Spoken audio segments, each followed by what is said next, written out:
So what worries me is that people will take something that is not expertise as gospel. We're going to be fact checking some of these remedies and recommendations. All of this is, we're going to unpack it today with my guest, Dr. Sanam Hafeez. Welcome. Hi, thank you for having me on.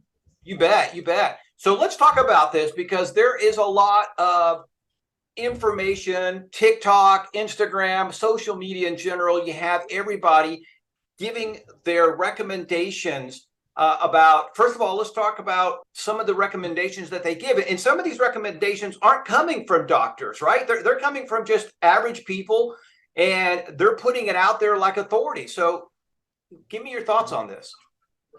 It depends on which day you catch me because some days I feel like, Instagram, TikTok, I think a lot of social media has put a lot of awareness out there, which I am grateful for.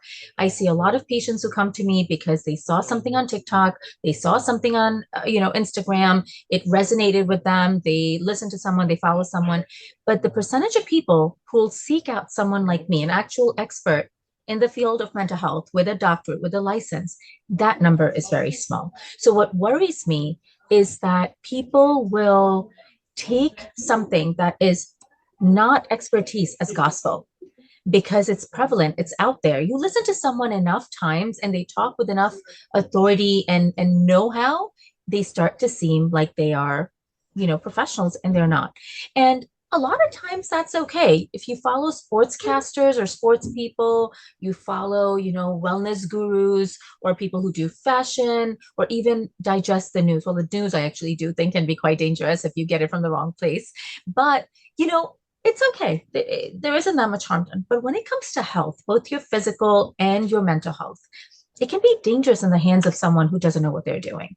And so I worry about that. I worry about trends. I worry about these gurus who are these wellness people who every day have a new, remedy for depression or anxiety. And they make it sound like they're practicing all of that. There isn't enough time in the day to practice all those things. And you have to be practicing them long enough for them to be consistent enough to become a habit or make an actual change. So my problems with that are just so many, but they start with, how are you doing all these things? When do you find the time to do all of them? How long did you even practice it for before you pawned it on to someone else? It's one thing to say, well, this has worked for some people. This works for some people. I've tried this, but I didn't try it long enough. But they make it seem like that's all they're journaling. They're going on these long walks. They are practicing cognitive behavioral therapy, but they're also filming nonstop. So when are you doing all these things? Are you eating? Are you taking a bath? Are you grocery shopping? So, I worry about that because some of the people who are listening to you are believing this stuff. And they're thinking, I can't believe I'm dropping the ball on this. This other person can do it. No, they can't. It's not possible. Right. Well, and I think to your point too, what one of my concerns is you have such a young audience that is listening, especially on TikTok. It's a younger audience than Instagram. And so you have these individuals who have no life experience or very little life experience. I'm talking the young teenagers, the young 20-year-olds who are listening to some of the stuff and thinking, that's what I need to be doing. I need to be juggling 10 different balls. And just like to your point, you listen to some of these people and you listen to all the stuff they're doing. It's like, well, that's overwhelming. That gives me more anxiety than not doing anything. It is crazy over the top. And I see a point in our future where either people will start taking actions against these social media companies because they're just allowing all sorts of misinformation on there, or people are going to get they're already getting hurt because of this misinformation, or ultimately the government is going to have to step in and say, hey, we're going to have to regulate social media. You can't be on social media until you're 21 or something, because let me tell you, as you probably know this better than anybody else, when you expose somebody to social media at an early age, doesn't that affect their health, their mental health, their the way they think? I mean, listen, there is a Surgeon General who put a warning out about social media consumption in young teens. We have seen an unusual, abnormal, alarming rate of young teenage girls in particular with clinical depression, clinical anxiety, clinical body dysmorphia, suicidal ideation than we've ever seen before. Now, it's not news to any of us that teenagers, especially young females, struggle with self esteem, they struggle with body image, they struggle with fitting in, but the sheer prevalence of that, I think, scares every parent. And I wouldn't be surprised if the Surgeon General has a couple of young girls or teens. I think it's scary stuff. And I think parents, especially because of the pandemic, felt that they lost control of that. They let their kids go on there, and now there's no reeling them back. And TikTok is designed to keep you engaged. I mean, it's a steady stream of content. And before you know it, you've spent God knows how many hours. And yes, the people on TikTok, I feel, are generally more impressionable. And so, yes, you're risking their mental health to people who a lot of the times are talking about their own experiences, and people that listen, they're allowed to. They can talk Right. about their own experiences. I worry about the people who are consuming those experiences. Absolutely. And I do too. Look, there is, I think it's a Netflix documentary where this gentleman who used to work, I can't remember if he worked for Google or he worked for somebody. And then he later on, I think he worked for a social media company, and he talked about all of the different little psychological tricks that they use to keep us on those apps, right? They have researched the way the brain works, and they are configuring social media apps to trigger our dopamine, to trigger some of the, what do you call it, the good feel hormone, oxytocin, all of those things, so we stay on there longer. And what is scary to me is I'm aware of it. I've done some research. I have, well, I guess they're 22 now, but I had some young kids at home that I used to very much monitor how much social media they could have. And even with all of that, I have found myself on my phone. Just, Yep. I start like at Yep. 8 o'clock at night. I'm just going to do this for 30 minutes. I want to check my own social media. 2 hours later, I am still scrolling. And Yes. Yes. Yes. it's How like, scary is that? We're right? grown-ups. We know better. How do you expect a 10 or 12 or 15 or even a 20-year-old to be able to do this? Right. Studies have shown that things that people like you and I grew up with as standard, first date, first kiss, first time you have sex, first time you get your driver's license or you take your test, just going out with friends, watching movies, all those things are down because these kids never feel the need to get up out of bed, put on clean clothes, take a shower, get out the door, and actually go see someone. Right. And they think that these people on social media or text messages or messaging are their friends, and they're not. And so they're not practicing social skills. They're not developing. Look, we come this far by practicing relationships. We come this far by practicing friendships. We remember what it was like when we had our first romantic relationship. We remember the mistakes we made, how we corrected those mistakes the second time around, and so on and so forth. So eventually, by the time we settle down with a spouse, we learn some ins and outs or partnerships, we learn the ins and outs of that give and take and what's acceptable, what's not, what worked for someone. We learn about ourselves. If you're not having those relationships, how are you learning? How are you practicing? So it worries me, the distant view of what this is going to look like. It truly genuinely worries me. And I think the girls are definitely at a disadvantage compared to the boys with some regard. The boys, I mean, I worry. I see a bunch of boys who think they have friends because they game with someone, but the girls, they internalize a lot of this. They don't like the unfiltered version of what we're looking at right now. This is what we look like. It's okay. They don't like this anymore. They get up Right. and look in the mirror and don't like what looks back at them. Um, you know, and and it's okay to not always like how you look, but we had a chance to digest that. We had a chance to absorb that and say, this is it, for better or worse. This is the face I got. I'll do my eyeliner differently. I'll use bronzer here or there, but they don't like what looks back at them. And that makes me very sad for these girls and worried about what it's going to look like in 20 years when they're genuinely not going to look as good because we don't. I was joking with someone, I wake up every morning, I feel like my face is falling. But you know what?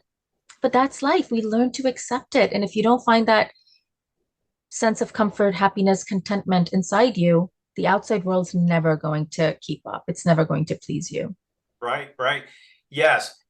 I think on average, and you correct me if you have an updated answer, but I think on average, they say that it takes, again, people of your generation, my generation, until either our mid 30s or our mid 40s, no, I'm sorry, our mid 30s to our early 40s to finally accept ourselves for who we are and start not no longer caring about what other people think about us, right? Because for years, you go through middle school, high school, college, worrying about what other people think about you. And then you start your career in your early 20s and you're worried about, again, what your boss thinks about you, what your supervisors think about you. And then, so it takes a while to deprogram or remove that program from our minds. And so the article, I think, said between 35 and 40 is when most of us do that. But my concern, to your point, is it seems like this generation who are fixed on TikTok and Instagram and all these other apps may never reach to the point where they don't care what other people think. I mean, if you're in your 20s and you don't like the way you look, this is very scary, because let me tell you, most of us never look better than we do when we're in our young teens and 20s, right? Exactly. You don't have any complaining about. Right? Yeah. Exactly. Yeah. Life is great. Your body's functioning. For most of us, our body's functioning at optimal levels. You can eat whatever you want, and your body just uses that. Now at our age, I can't even look at ice cream without feeling bloated or something. But, when you say that you're concerned about what's going to happen in 20 years, walk me through it. Are you thinking what? Just depression going completely? I mean, because depression now is at an all-time high. Is it going to double? Is it going to triple? What do you see in 20 years? I think that the much bigger pandemic that came out of the pandemic was a mental health one. 1 in 4 Americans are depressed, according to the CDC. I think that number is actually a conservative one. I think depression takes on a lot of faces that people don't quite see. Eating too much, eating too little, sleeping too much, sleeping too little, not liking what looks back at you, busying yourself in non-meaningful tasks or in non-meaningful relationships to avoid the reality of your life. That is all depression. It's just varying degrees of it. And I think what I see in 20 years is that if we don't kind of reel some of this back, bring back actual meaningful exchanges, real life social interactions, I think we're going to have a lot of unpartnered people. We're going to have people who don't have kids. And let's face it, there's a window for that. You do miss it, especially if you're a woman. I feel like people are, not going to buy homes. People are not going to settle down, put down roots. That's how the majority of us have functioned. That's how we came as far as we did. And if you ask them, I mean, we see a lot of them. I mean, the 26, 30, 35-year-old of today are not the ones from even a decade ago. Things have shifted already. And I think social media has played a big role. Now, again, to social media's defense, I think it's also brought out a lot of things, but it's also kind of given people the space to excuse their problems, right? And like you talked about the algorithm, I found myself on vacation just coming up against some of these like relationship advice and liked some of them.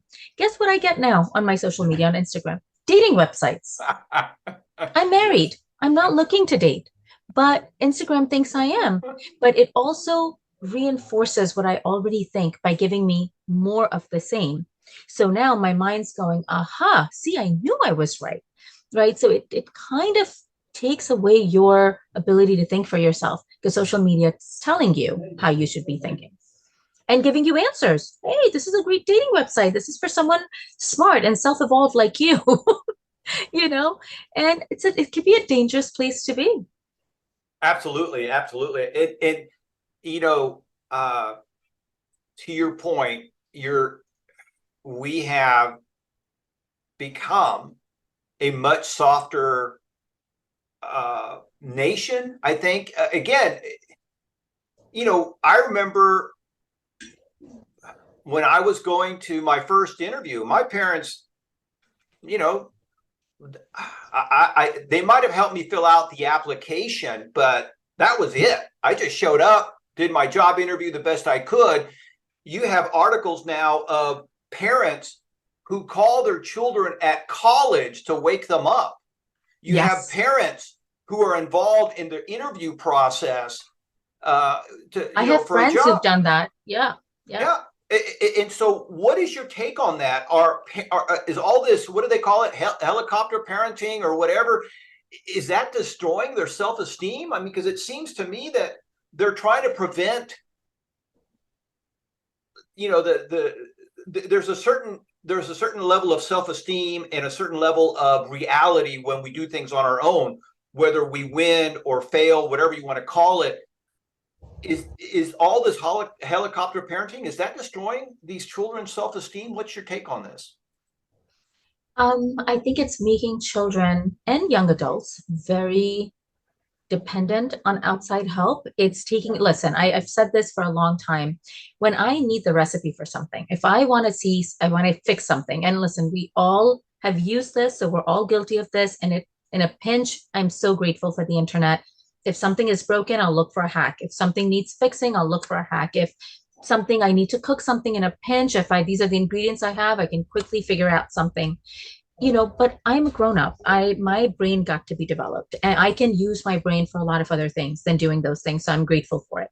But if now I'm a teenager or even someone in their 20s and the internet is giving me every answer there is, right? That what it's keeping me from is developing reasoning, problem solving skills. When you're a parent, you absolutely should be giving. I have twin boys, they're 8 years old.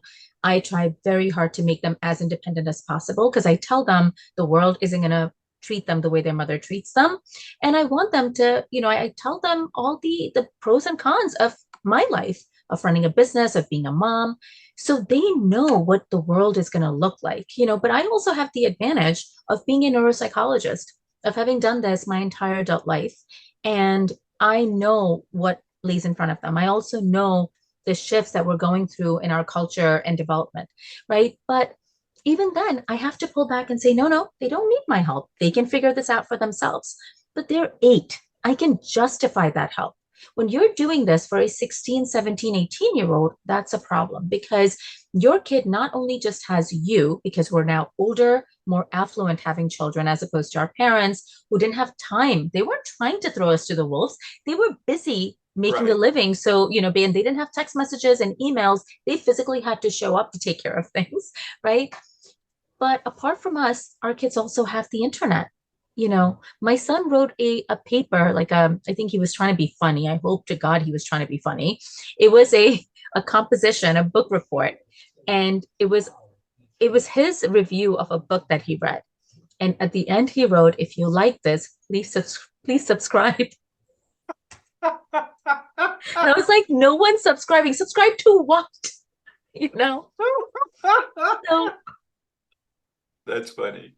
I yeah. like that. So, Yeah. I mean, I think he was just being cheeky, but the reality is this is their reality, Yeah. and to keep them from it is futile, but reminding them how to put their phone away, how to be present at a dinner without your phone in your hand, how to, set reminders instead of just being tethered to this device, how to put it away and just be present with people you love, how to actually engage in conversation, how to ask, "How are you?" and wait for an answer back. Like these are skills that I think are just lost. And the funny thing is, I always think this to myself and kind of chuckle because it's sad. I think everyone just wants to be loved and no one knows how to give that love or receive that love, Yes. and yeah. And to your point, so interesting that you brought this up. Years ago, when I say years ago, 30 years ago, I did a survey because my background is marketing, and so I wanted to find out why people started smoking, because 30 years ago, and it might have been maybe 25 years ago, it might have been 35 years ago when I did this, but either way, I wanted to see if smoking ads had any effect on smokers. And we did a survey with 1,000 people, and I remember this so clearly. Everybody in the survey, except for two, and both of these are two military people. And so these two military people, both of them said the reason they started smoking was that was the only way they could get a break from doing their work on the base. So if you were a smoker, you were given two 15 or 20-minute breaks. But if you were a non-smoker, you weren't given those breaks, which I thought was what a bad decision to start smoking because you wanted Terrible. a 40-minute break. But anyway, But also so wrong for the people who were giving those breaks. Like, give right, other people mental health breaks, give them breathing breaks, right. I mean, but it just rewarding goes a to bad. yeah, exactly. But it goes to show you the way a lot of people think. Oh, well, you're addicted, so I'm going to give you a break. You're not addicted. I'm just going to keep the standard. Keep And it working should you. right. And to your point, they should have given a break. But anyway, so the other people, the other 998 surveillance, whatever people, their remarks were like, I wanted to fit in, I wanted to feel more mature, I wanted to be part of the cool kids. Let's see what else. I wanted to be more like my dad or my mom. Bottom line is, to your point, they all wanted to be loved. They want, when you're trying to fit in, when you're trying to be like somebody else, whether you're joining a gang or joining, I don't know, a social club or whatever, you're looking for that connection. You're looking, bottom line, you're looking for love. That's it. That's it. That's all we're looking for. Everyone starts out looking for love, looking to belong, looking to fit in. And then when they have the opportunity, they mess it up because they never developed the strategies, the coping skills, the communication to keep it going. Right. And the other thing that I often see are people who have those skills draw people who don't have those skills. It's just the way the universe is made. And Right. then things fall apart, you know. Yeah. Something again. We have a total of 5 kids, and two of our babies, the two babies are also twin girls. So yay for Yeah. twins, right? Yeah. And so when you and I were growing up, if somebody knocked on our door, we would all run to the front door to see who it was. Yes. So excited. It's so excited we have a Someone's visitor. there. But when my daughters would hear somebody knock at the front door, they would scurry to their rooms. They would, Yeah. I mean, and I'm not talking like a 5 or 6 or 8-year-old. I'm talking full-blown teenage girls who are at this point, 15, 16, 17, even when they were 18 and stuff like that, somebody knocking at the door, they're like, Oops, gotta go. they would take off. They would just get up and leave. And it's like, where are you guys going? Somebody's knocking at the door, Dad. We got to go. And it's Yeah. talk about weird, just totally weird social skills or lack thereof. And so that's, to me, a very real situation of what you're talking about. And our kids, again, especially our twins, we monitored how much FaceTime or phone time they had. And we really tried to incorporate leadership type of training for them, meaning that we would let them, kind of like what you talked about earlier, let them make their own decisions, make their own mistakes. We would help them without doing anything for them. Just, hey, this is what you got to do. And something as simple as making a phone call is, for a lot of these young people, anxiety, overwhelmed. Because they don't know what's on the other end. They don't know how to start. They don't know how to finish. I will say something about teenage girls or teenagers in general. I think that even in our time, I think teenagers were wrought with anxiety over how they look, and then getting roped into a conversation with an adult that they weren't either looking forward to or ready for. And because we're, living in our own angst when we're teenagers, It's, replaying what happened at school, getting on the phone. I remember we had this one little closet in my hallway in Queens. We lived in an apartment when I was in high school.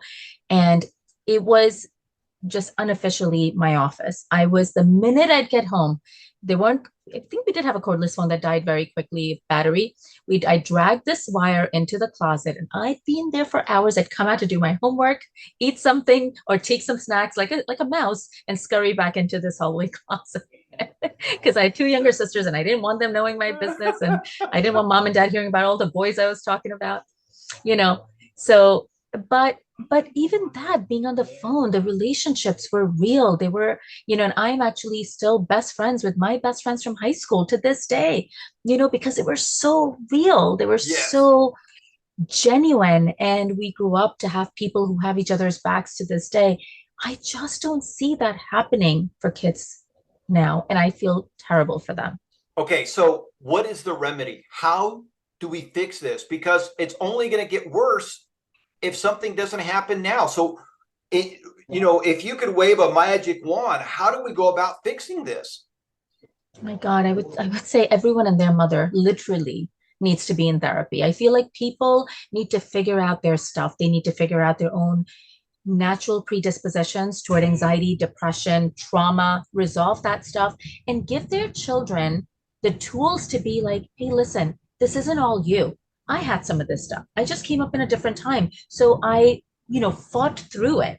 You're coming up against this, but you have more attentive parents and sort of this unspoken permission to what they call bed rotting, on TikTok, or to stay in your room or just be on Instagram instead of going out. Like, this message that we give people these days, it's okay to feel this way. Yeah, it is, but it's also your responsibility to fix it. And so I think that the message needs to be twofold.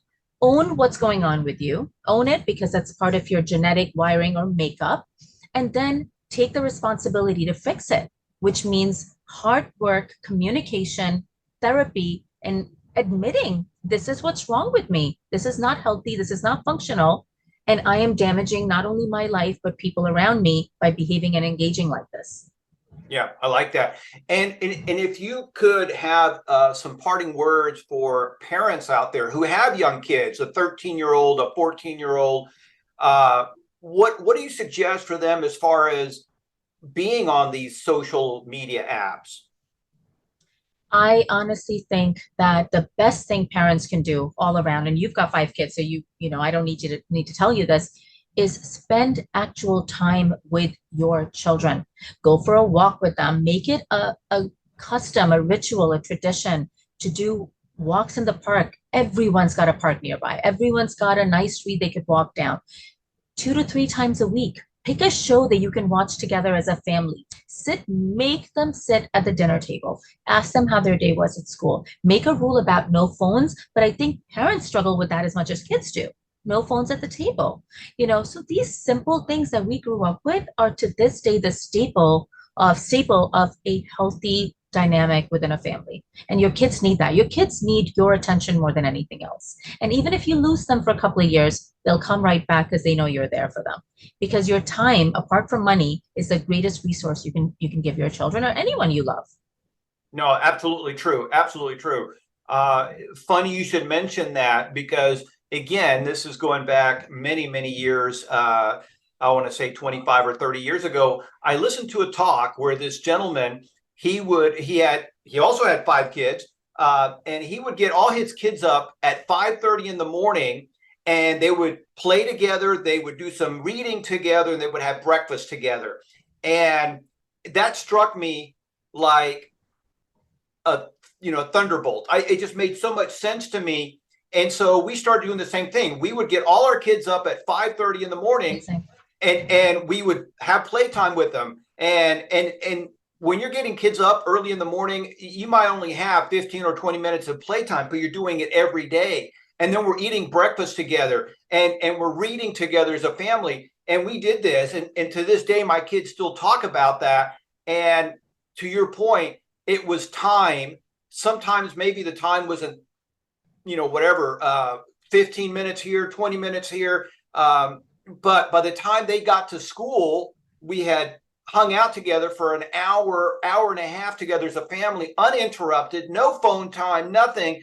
And it has an That's impact. amazing. That's amazing. Yeah, it has an impact. And the other side of that, by the way, is because you got them up at 5:30 in the morning, they were all in bed by 7:30 at night. And so now as mom and dad, we have some quality time of our own together. So it's a win-win. And a lot of people can't do that. They work different schedules, but Yes, maybe yes. you can, But you can always carve out that time right. somewhere. 100%. To your point, carving out that time, actually having face-to-face time, and also to your point is, as the parent, you have to have the discipline to put the phone down because your kids are watching you 24/7. And if you're just as addicted to the phone as they are, then how are you going to teach them? Listen, even in normal relationships and friendships and romantic relationships, the way we know where we belong or sit with someone is how much they prioritize us. Our Yes. kids need to see that as well. If you are prioritizing your partner or your child by putting away that phone, by spending time with them over other people, I will never go out to dinner or do any engagements with anyone when my kids are home from school. I pick them up at 3. I am done. I will, unless it's absolutely necessary, I will pass up on anything because my kids, I share weekends with their dad. So I have my downtime with my husband. My kids get to go to their dad, but when they're home, they know their mother values no one else over them. And I think that does an amazing amount of good for their self-esteem, for their sense of belonging, their sense of like, no, we come first for her, and everyone else. So I feel like it that's where it needs to be. I think it needs to just be that simple. Let people you love know that you prioritize them, that no one else is more important, that there isn't any sense of,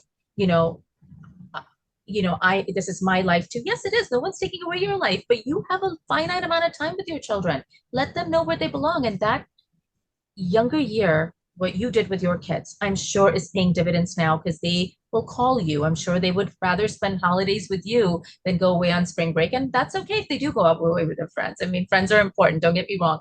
But you reminded them that they were worth waking up earlier for every day. Absolutely. And I just think for everybody watching and everybody listening, it is such a simple thing to just spend time with them, and it doesn't have to be an hour long. One of the side benefits of spending 15-20 minutes with my kids playtime every day was I didn't have to play with them on the weekends. They could go hang out with their friends and they were okay with that. So but to your point, time is all we have, and that's what a great way to show somebody that you love them. Time is what's going to make a relationship work. It's such an easy thing to do and so valuable too, because time is the one thing that we cannot create more of. No. And I mean, honestly, is there a more important relationship than the one you have with your children or with your parents, vice versa? I mean, most of our trauma comes from those relationships. So imagine doing it right and not creating that trauma for them. Yeah, I agree. We're out of time. Dr. Hafeez, thank you so much for stopping by. I look forward to having you back again. And this was a lot of fun. It's been a lot of fun. Yeah. Thank you so much. Yeah, I really enjoyed it. You Thank bet. you. Bye.